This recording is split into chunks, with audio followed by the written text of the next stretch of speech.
Comment avoir accès à Dieu et à ses bénédictions? Si vous réfléchissez bien, si vous observez très bien, si vous étudiez, vous vous rendrez compte que dans la relation de l'homme avec Dieu, la grande préoccupation de l'homme, c'est comment avoir accès à Dieu et ainsi bénéficier des bénédictions qui viennent de Dieu. Des bénédictions pour sa vie, au quotidien, au jour le jour, dans chaque aspect de sa vie. Dans toutes les religions, on croit véritablement que l'accès à Dieu donne l'opportunité de saisir des grâces particulières pour sa vie, pour sa marche, pour soi-même, pour sa famille, pour les siens.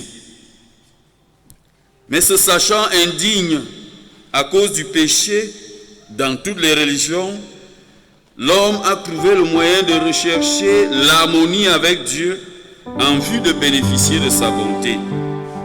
Ainsi, Dieu est un être bon, mais les actes des hommes peuvent susciter sa colère et l'amener à ne pas leur être favorable. En réalité, sans Dieu, l'homme est perdu. Sans Dieu, l'homme est perdu.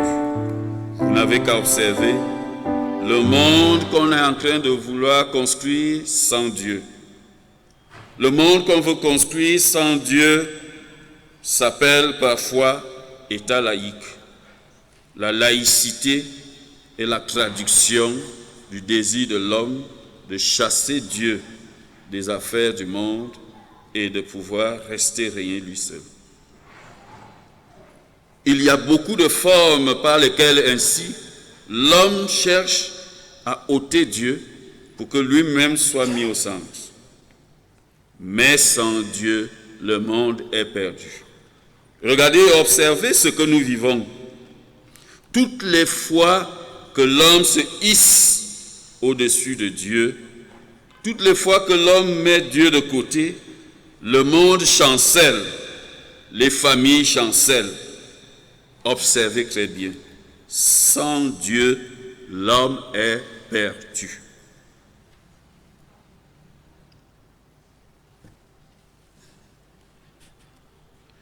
Sans Dieu, l'homme est voué à une vie d'échec et un avenir sans espoir. Comment s'assurer d'apaiser la colère de Dieu?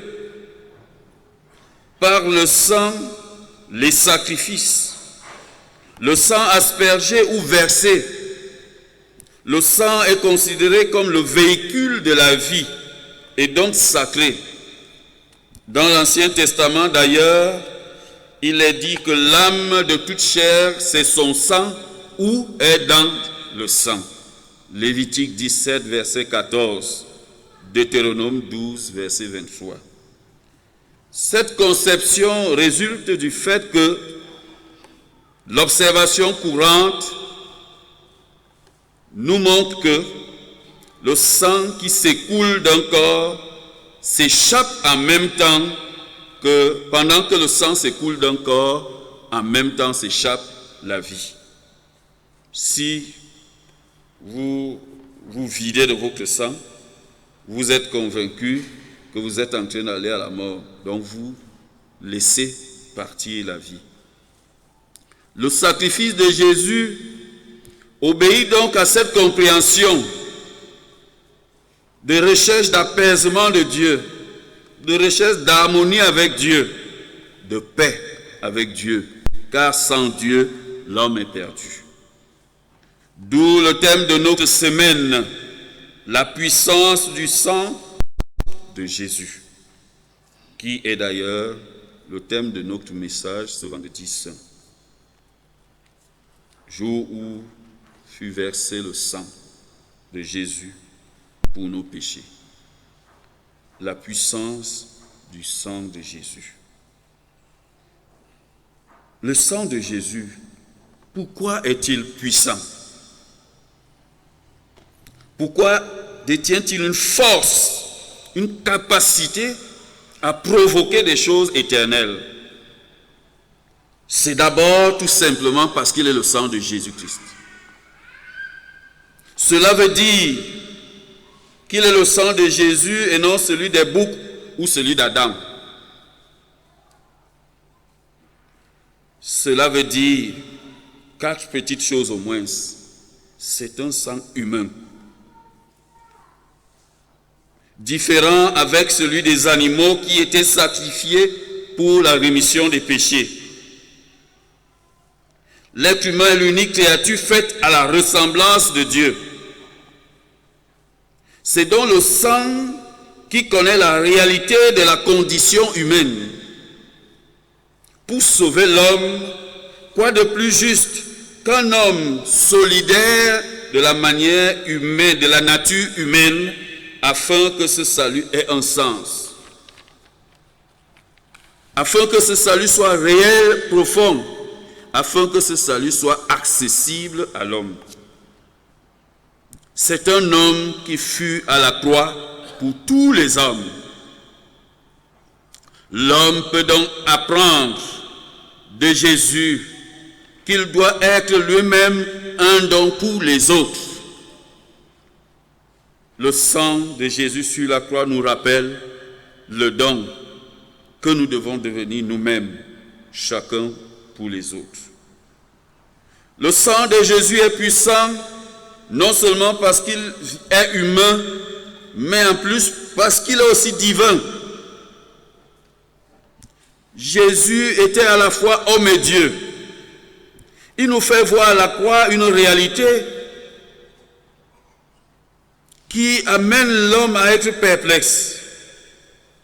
Un Dieu qui a du sang, c'est-à-dire qui souffre à cause de l'homme, qui souffre avec l'homme, qui souffre par amour pour l'homme. Le cœur de Dieu saigne aussi pour toi. Il est blessé pour toi et blessé à cause de toi. Tenez, lorsque tu chiffonnes des gens autour de toi, les méprisant et refusant de reconnaître leurs droits quand ils en ont, le cœur de Dieu saigne à cause de toi. Et le cœur de Dieu saigne pour celui que tu méprises et piétines. Lorsque tu décides, et c'est étonnant, que même les chrétiens, les soi-disant chrétiens, fassent partie de ceux qui arrivent à aller voir des devins pour leur demander de faire du mal à d'autres. Parce que dans les maisons des devins, on ne trouve pas que des gens qui sont païens, on trouve des gens qui viennent à l'église. Qu'ils soient à demander qu'on tue, qu'on fasse du mal, qu'ils soient à être allés chercher des potions pour verser sur la route de quelqu'un afin qu'il devienne empoisonné, que ses membres soient paralysés, qu'il soit atteint physiquement, qu'il soit dépouillé de ses biens. Et ça, c'est nous le faisons. Tu blesses le cœur de Dieu. Il saigne à cause de cela. Lorsqu'il considère ta tricherie, tu gères les affaires du pays. Ne nous disons pas que ceux qui gèrent les affaires du pays sont des païens. Chrétiens convaincus, chrétiens très engagés. Tu prends les hautes décisions dans cette république. Et pourtant, dès le moment où on t'a donné un peu d'argent, ou alors que tu en réclames, tu peux faire passer la vérité pour mensonge et le mensonge pour vérité. Rappelez-vous, cet artiste humoriste très inspiré et visionnaire, qui déjà dès depuis le commencement, nous faisait voir les réalités que nous vivons aujourd'hui. Jean-Michel Cancan, il se présente à l'examen pour obtenir son permis de conduire. On lui pose des questions. Jean-Michel Cancan, est-ce qu'il vous arrive de boire? Quand je n'ai rien fait, c'est peut-être 2 casiers et demi de bière. Bon, il ne comprend pas que la question veut dire celui qui va obtenir le permis de conduire ne doit pas conduire en état d'ébriété. Et si toi tu bois tout le temps, donc tu as échoué. Bon, Jean-Michel, et si tu conduis tout un car, un bus avec beaucoup de passagers, et ta mère traverse la route, la mère de qui? C'est un exemple. Elle traverse la route et il te faut choisir. Qu'est-ce que tu fais? Tu tues qui? Jean-Michel dit, qui? Ben, je tue tous les autres et je laisse ma mère. Bref, examen fait, Jean-Michel Cancan a échoué. Il a 0 à son examen. En fait, le jury trouve qu'il n'est pas digne qu'on lui donne le permis de conduire parce que voilà un danger public sur la route. Et quand on lui annonce qu'il a échoué, il faudra repasser, Jean-Michel Cancan se fâche. Il dit, et ma chef, mais qu'est-ce que cette histoire, dit le patron? Mais, ma chef, l'agent qui avait déjà pris la chèvre est obligé de dire, non, mon chef, ce n'est même rien, c'était une petite. Et dit, ah, Jean-Michel Cancan, en tout cas, c'est votre problème là-bas. Et puis à l'instant, on leur reparle, monsieur Jean-Michel Cancan, après nouvel examen de vos réponses, le jury a trouvé que vous réussissez. La chèvre a changé le résultat à l'instant. Mais comment expliquer cela? Comment pouvons-nous être ainsi chrétiens? Et vous imaginez les conséquences sur la vie des gens. Vous imaginez combien de retraités meurent sans pouvoir percevoir leur pension. Combien de gens sont à courir pour les dossiers. Et voilà pourquoi nous arrivons à cette situation où des enseignants sont obligés de réclamer en privant les enfants de cours. Et on ne sait qui encore pourrait vouloir réclamer à cause de toi, à cause de moi. Chrétiens, qui prenons les décisions sur ces dossiers-là au quotidien. Heureusement que le cœur de Dieu a accepté de saigner pour toi et pour moi. Le sang de Jésus est puissant parce qu'il est divin. Le divin se mêle à l'humain pour sauver et ouvrir la voie à l'homme vers Dieu. Le sang de Jésus est aussi puissant parce que, comme l'a dit le texte, il est sans tache. Il répond aux critères des sacrifices, agneau sans tache, pur, digne d'être offert à Dieu en faveur des indignes que nous sommes. Nous qui ne méritons pas la grâce, la miséricorde de Dieu. Le texte, lui, nous a même dit que le sacrifice de Jésus n'est pas comme les autres, en ceci que les autres étaient des représentations et des images. Mais Jésus, il n'est pas entré dans un sanctuaire, un tabernacle fait de mains d'hommes. Christ n'est pas entré dans un sanctuaire fait de mains d'hommes, en imitation du véritable. Il est entré dans le véritable, le ciel, afin de comparaître pour nous devant la face de Dieu. En cela, rien de comparable n'existe. Personne, ni rien, même pas le souverain sacrificateur à l'époque. Et vous savez que le souverain sacrificateur devait une fois l'an entrer dans le lieu très saint et faire l'expiation des fautes de tout le peuple. Il devait lui-même se sanctifier au préalable et il devait y entrer une fois l'an. en plus des autres sacrifices qui se faisaient naturellement tout le temps. Mais Jésus, plus que tous ces sacrificateurs, est entré dans le ciel. Le sang de Jésus a été présenté devant Dieu de manière directe, pas d'intermédiaire. Et le sang de Jésus est donc un sang consacré à Dieu dans le lieu céleste. Ce n'est pas un don partagé, car aucun don partagé, aucun cœur dispersé n'est agréable à Dieu. Seul ce qui lui est totalement dévoué lui plaît et satisfait son cœur. C'était un don total. Et à cause de cela, il était un sacrifice total qui satisfait le cœur de Dieu. En cela, ce sang est qualifié par la Bible de sang précieux. Le sang précieux de Jésus. Le sang précieux de Jésus est puissant pour agir sur notre sort. Et il a deux grands effets, deux grandes conséquences. En d'autres termes, en quoi est-il puissant? Quelle est sa force?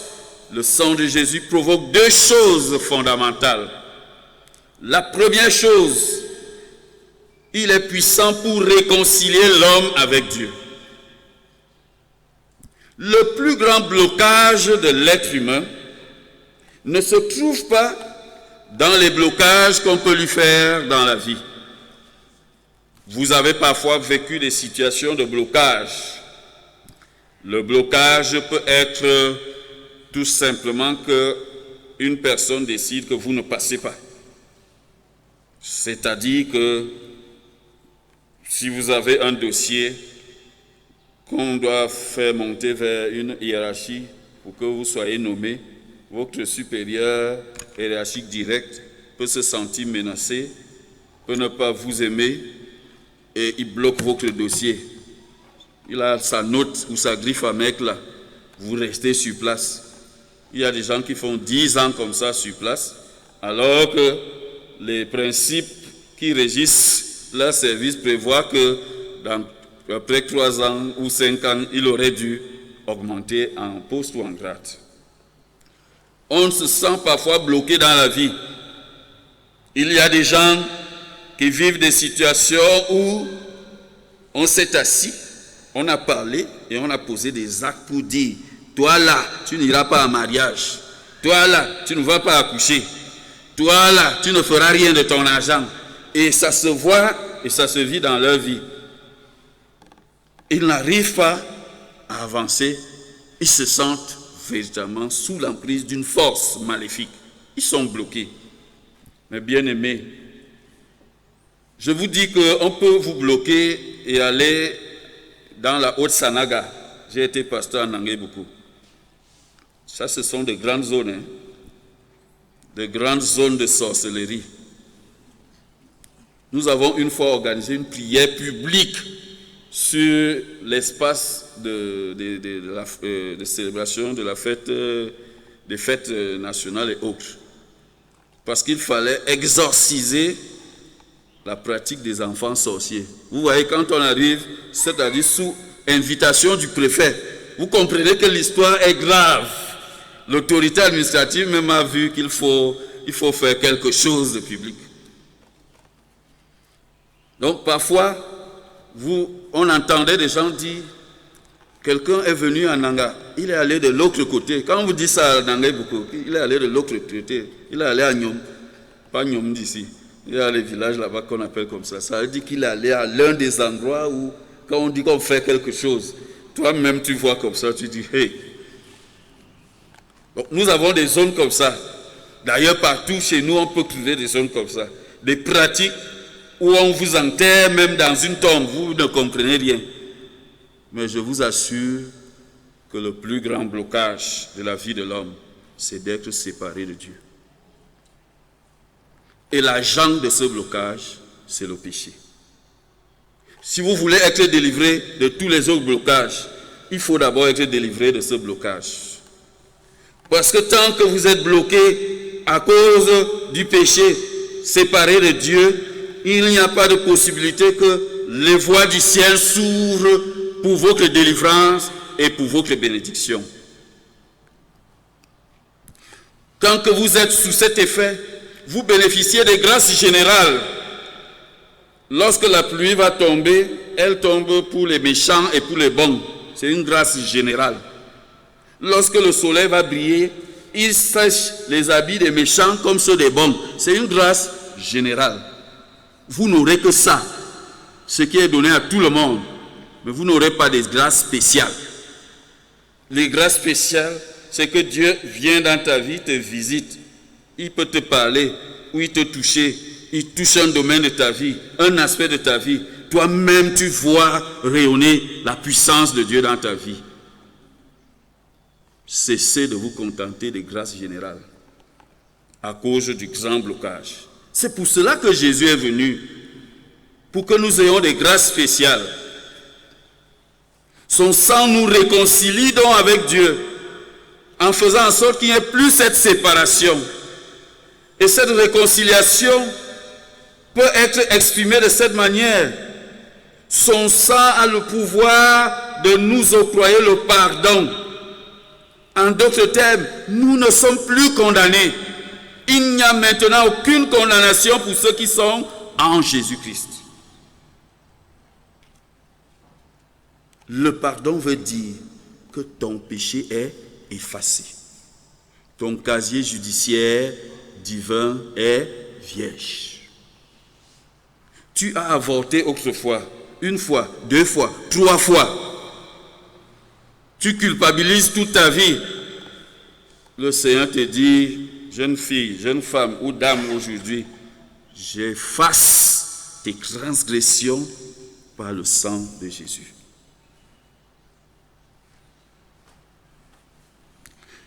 Cette réconciliation est traduite par le fait que le sang de Jésus provoque notre rachat, racheté de l'Éternel. En d'autres termes, le péché nous a rendus esclaves, prisonniers, captifs. Le sang de Jésus est venu nous libérer de l'esclavage. Tu n'es donc plus esclave, tu es libre, tu es affranchi. Il n'y a donc pas de raison que tu ploies sous une autre force, sous une autre autorité, quelle qu'elle soit, mystique, naturelle ou quelle qu'elle soit. Jésus t'a affranchi. La puissance du sang de Jésus, c'est l'expiation. Autrefois, il y avait le bouc Azazel, un bouc sur lequel le souverain sacrificateur transférait les péchés de tout le peuple. On chargeait le bouc de ses péchés, des péchés du peuple, et on le lâchait dans le désert. Il transportait les péchés du peuple pour aller au loin avec et mourir là-bas, de telle sorte que le péché ne soit plus présent, la malédiction quitte le peuple et sa vie. Le sang de Jésus a expié nos fautes, parce qu'il a pris sur lui tes malédictions, tes malheurs, tes échecs, tes déboires, tes poisses, et que ne sais-je, pour que tu n'en souffres plus. Il a brisé et rompu ainsi les liens qui pouvaient te maintenir d'une manière sous la colère de Dieu. Jésus, bien-aimé, a pris sur lui tes péchés. Sur lui sont tombées tes meurtrissures. La première chose que le sang de Jésus fait, c'est de nous réconcilier afin que nous ayons la possibilité de nous approcher du Père. Et la deuxième chose, c'est l'instauration d'une nouvelle alliance. Nouvelle veut dire qu'il y avait une ancienne. Si dans l'ancienne, les sacrificateurs présentaient les boucs pour la réconciliation avec Dieu, voici le souverain des souverains sacrificateurs, Jésus, et aller présenter au Seigneur de manière directe ce qu'il faut pour apaiser sa colère envers l'homme. Et par cela donc, il a créé une alliance qui donne accès au lieu très saint à quiconque croit. Nous avons accès au lieu très saint par le sang de Jésus. Tu as accès au lieu très saint. Souvent, je m'arrête et je me demande, est-ce qu'en leur disant ceux qui me suivent sont en train de bien intérioriser qu'il s'agit d'eux? Est-ce que tu es en train de comprendre qu'il s'agit de toi? Que le Seigneur dit, toi là, X, Y, le lieu très saint t'est ouvert. Et le lieu très saint, c'est qui? C'est quoi? C'est le Père lui-même. C'est Dieu lui-même. C'est le ciel qui t'est ouvert. Et si le ciel t'est ouvert, si Dieu est ouvert et acquis à ta cause, pourquoi n'obtiendras-tu pas toutes choses par ce moyen? Pourquoi ta prière doit-elle être une pauvre et misérable prière? Pourquoi dois-tu être un chrétien fébrile, faible, qui tombe et vacille tout le temps? Si tu es en connexion directe avec le Père, si le médiateur Jésus t'a mis en connexion avec le Père, pourquoi? Accès au lieu très saint, c'est accès au trône de Dieu. Là où se trouvent toutes les grâces que l'homme peut chercher. Et la Bible dit que le sang de Jésus parle en notre faveur devant le trône de Dieu. Le sang de Jésus parle en ta faveur devant le trône de Dieu. Il faut saisir cela. Du sang de Jésus. Continue à parler en ma faveur devant le trône de Dieu. Par rapport à telle situation de ma vie. Par rapport à tel aspect de ma vie. Voici ce que les hommes disent, ce qu'ils pensent, ce qu'ils ont décidé. Toi, tu es devant le trône de Dieu. Et tu parles, il y a un plaidoyer en ta faveur. Il y a un avocat en ta faveur.